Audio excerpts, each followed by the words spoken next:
Candid अमन, कहानियों का smuggler. Aryaman और जागृति आ पहुंचे हैं दादी के पास। दादी के मुंह से निवान को उसकी मॉम के मरने का सच पता चलने की बात सुनकर आर्यमन और जागृति दोनों हुए परेशान। जिसके बाद आर्यमन ने निकाला एक रास्ता और ले आया है निवान को सबसे दूर, जहां से शुरू की निवान ने अपनी एक नई जिंदगी की शुरुआत। इधर लौटने के बाद आ चुका है निवान के कस्टडी केस का फैसला। तो आखिर क्या चल रहा है कहानी के इस भाग में, आइए सुनते हैं। लेकिन उससे पहले अगर आपने अभी तक हमारे चैनल कैंडिड अमन को सब्सक्राइब नहीं किया है तो प्लीज़ जल्दी से सब्सक्राइब कर लीजिए, बिकॉज आई नो बहुत सारे ऐसे लोग हैं जो हमारी कहानी को सुनते हैं लेकिन उन्होंने अभी तक हमारे चैनल को सब्सक्राइब नहीं किया है। आप प्लीज़ सब्सक्राइब ज़रूर कीजिए, अपना प्यार ज़रूर दीजिए, क्योंकि आपका ऐसा करना हमें ढेर सारा मोटिवेशन देता है। चलिए बढ़ते हैं कहानी में आगे की ओर। आर्यमन और जागृति के बीच बीते इन खास पलों के बाद दोनों वहां से दादी के घर निकलने के लिए रेडी हो चुके थे। आर्यमन कार को खुद ही ड्राइव करने वाला था। जागृति और आर्यमन जल्दी ही सफर पर निकल चुके थे। आर्यमन और जागृति के बीच पूरे रास्ते ढेर सारी बातें हुई, जिस बीच उन्होंने अपनी जंगल में गुम होने वाली यादों को भी ताज़ा किया। सुबह से दोपहर का समय हो चुका था जब आर्यमन की कार अपने घर के सामने आकर रुकी। आर्यमन ने डोर बेल बजाई और डोर मुश्किल से 2 ही बेल पर खुल चुका था। घर में आर्यमन और जागृति को कोई नजर नहीं आया तो आर्यमन और जागृति ने सबसे पहले दादी के रूम को चेक करने की सोची। यही सोचते हुए आर्यमन और जागृति वहां से दादी के रूम की तरफ बढ़ चुके थे। आर्यमन ने दादी के रूम का डोर खोला ही था कि तभी दादी ने नजरें उठाकर डोर की तरफ देखा। वहां आर्यमन और जागृति खड़े थे। दादी ने अपने होठों पर उंगली रखते हुए उन्हें खामोश रहने के लिए कहा।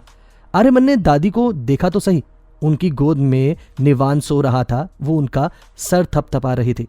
आर्यमन दबे कदमों से दादी के पास आया तो दादी ने आहिस्ता से उसके हालचाल पूछे। आर्यमन ने दादी से कहा, निवान ये ठीक तो है ना? दादी ने उदास सा चेहरा बनाते हुए कहा, नहीं बेटा, निवान को सब कुछ पता चल चुका है। उसकी माँ अब कभी वापस नहीं आएगी। मैंने बड़ी मुश्किल से उसे संभाला है। रोते हुए सोया है मेरा बच्चा। मेरा बस चलता तो मैं कभी उसे इस सच का पता नहीं चलने देती, लेकिन बेटा अब निवान भी समझदार होने लगा है और कब तक उसे हम ये बात बोलकर बहला सकते हैं कि उसकी मॉम बाहर काम से गई हैं।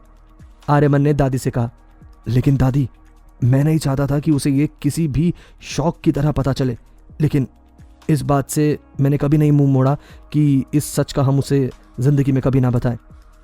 जागृति तो निवान की मनोस्थिति को समझकर ही महसूस कर पा रही थी कि वो नन्हा सा बच्चा कैसा महसूस कर रहा होगा। आर्यमन और जागृति अब निवान को संभालने वाले थे। आर्यमन ने सोच लिया था कि वो कल ही निवान को लेकर यहां से कहीं दूर जाएगा, जहां वो सिर्फ निवान और जागृति के साथ वक्त बिताएगा। निवान को फिलहाल इस सब की सख्त जरूरत थी। यही सोचकर आर्यमन ने अभी ये फैसला लिया था। उसे इंतजार था तो अगली सुबह का। आर्यमन ने सोच लिया था कि वो निवान को किसी ऐसी जगह पर लेकर जाएगा जहां उसका इन यादों से कोई रिश्ता ना रह जाए। वो निवान को इतना प्यार देगा कि उसे कभी जिंदगी में अपनी मॉम और डैड की कमी खलेगी नहीं। इतना कुछ आर्यमन ने इस एक पल में निवान के लिए सोच भी लिया था। आर्यमन कहीं सोच में गुम था कि तभी उसे अपने गले में 2 छोटी सी बाहें झूलती हुई महसूस हुई। आर्यमन ने देखा तो निवान जाग चुका था और वही उसके गले में अपनी दोनों बाहें डाले उसके सीने से लग चुका था। निवान ने रोते हुए आर्यमन से पूछा, मामा, मम्मा आप कभी वापस नहीं आएंगी? मुझे पता है आपने मुझसे झूठ बोला ना। मेरी मम्मा मर गई है ना? बोलो ना मामा। निवान ने अपने दोनों हाथों से आर्यमन के चेहरे को अपने हाथों में थामते हुए उससे पूछा। आर्यमन ने उसे कोई भी जवाब देने की जगह बस नम आंखों से उसे गले लगा लिया। आर्यमन के पास निवान से कहने के लिए शब्द नहीं थे, लेकिन उसकी नम हो चुकी आंखें और उसका इस तरह से निवान को निशब्द होकर सब कुछ कहना ही काफी था। जागृति ने निवान की पीठ पर हाथ फेरते हुए अपने चेहरे को उसकी पीठ से लगा लिया। जागृति और आर्यमन दोनों मिलकर निवान को संभालने की कोशिश कर रहे थे। आर्यमन ने आकृति से बोलकर निवान का सामान पैक करवा दिया था। रात भर निवान आर्यमन और जागृति की बाहों में बड़ी ही मुश्किल से सोया हुआ था। आर्यमन के लिए खुद इस रात को काटना मुश्किल हो रहा था, क्योंकि निवान की आंखों में आंसू देखने के बाद तो खुद आर्यमन को भी ऐसा महसूस हो रहा था कि उसने अपनी बहन को एक बार फिर से खो दिया। रात बहुत मुश्किलों से कटी और सुबह निवान के जागने से पहले आर्यमन सिर्फ अपने डैड और दादी से मिलकर उसे और जागृति को साथ लिए वहां से निकल चुका था। वो चाहता था कि निवान की ये सुबह एक ऐसी जगह हो जहां वो उसके दिल को बहला सके। यही सोचकर उसने बिना किसी आहट के निवान को अपनी बाहों में संभाला और उसे लिए वो अपनी कार में उसे बैठाकर ले जा चुका था। जागृति इस समय निवान को संभाल रही थी और आर्यमन कार ड्राइव कर रहा था। इस सफर को आर्यमन बड़ी उम्मीद से देख रहा था कि वो निवान के दुख को कुछ हद तक कम जरूर कर दे। जागृति पूरी कोशिश करने वाली थी निवान को माँ का प्यार देने के लिए। इसी सोच के साथ दोनों निवान के साथ निकल चुके थे। इधर दादी को और आर्यमन के डैड को भी सुकून था कि अब निवान को संभालना आसान हो जाएगा। सच जानने के बाद निवान के आंसू सूखने का नाम नहीं ले रहे थे। इधर निवान की अगली सुबह एक बिल्कुल ही अलग जगह पर हुई थी।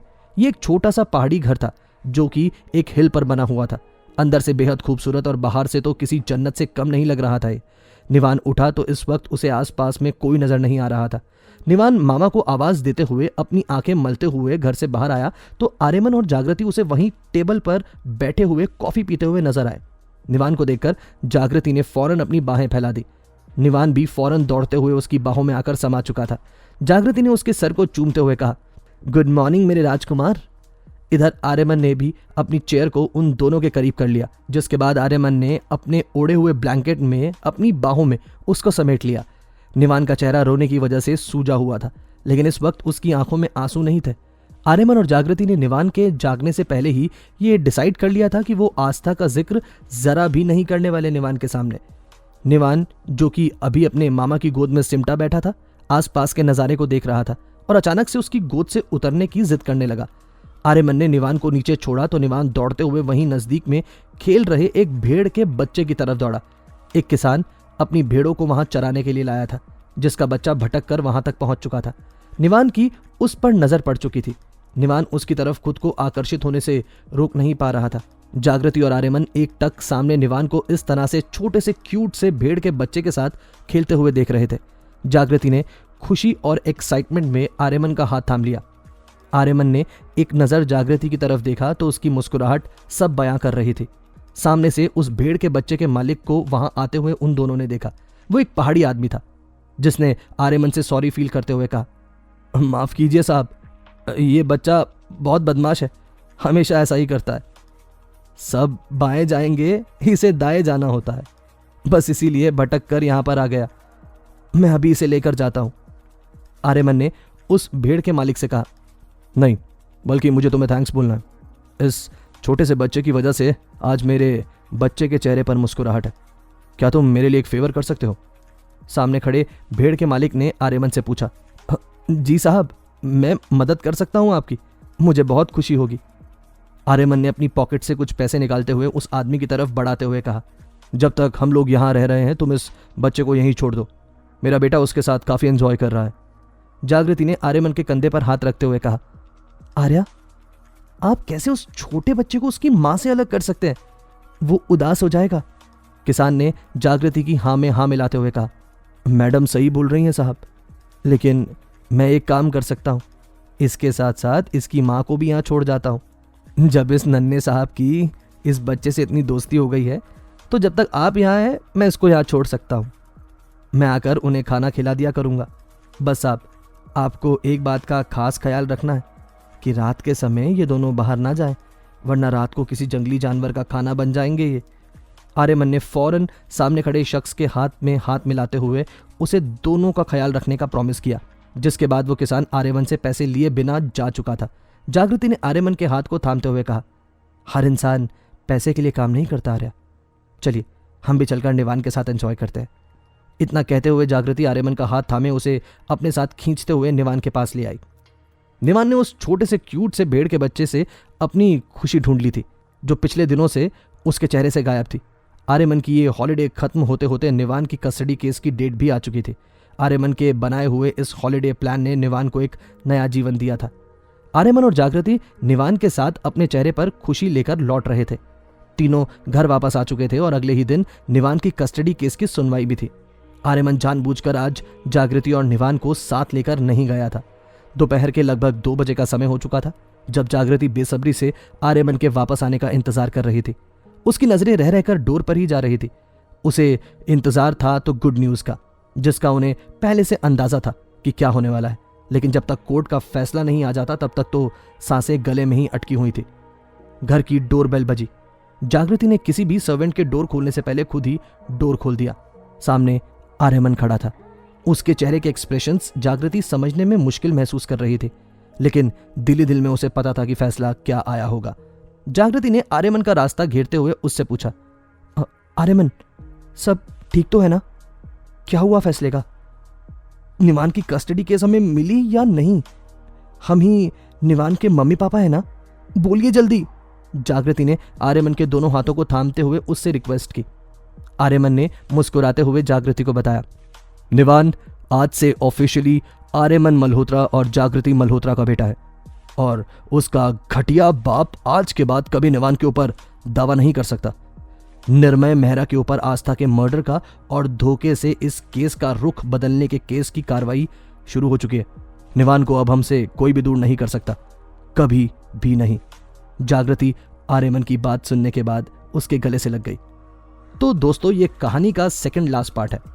इसके बाद जो पार्ट अपलोड होगा वो कहानी का आखिरी भाग होगा। जिन्होंने भी इस कहानी की जर्नी को एंजॉय किया है, जो लगभग 1-1.25 साल से इस कहानी को सुन रहे हैं और इस कहानी को अपना प्यार दे रहे हैं, उनको ये कहानी कैसी लगी वो जरूर बताएं। आप सभी को तहे दिल से धन्यवाद भी कहना चाहूंगा कि कहानी को इतना सारा प्यार आपने दिया। मिलते हैं कहानी के आखिरी भाग में, आर्यमन और जागृति की आखिरी मुलाकात के साथ।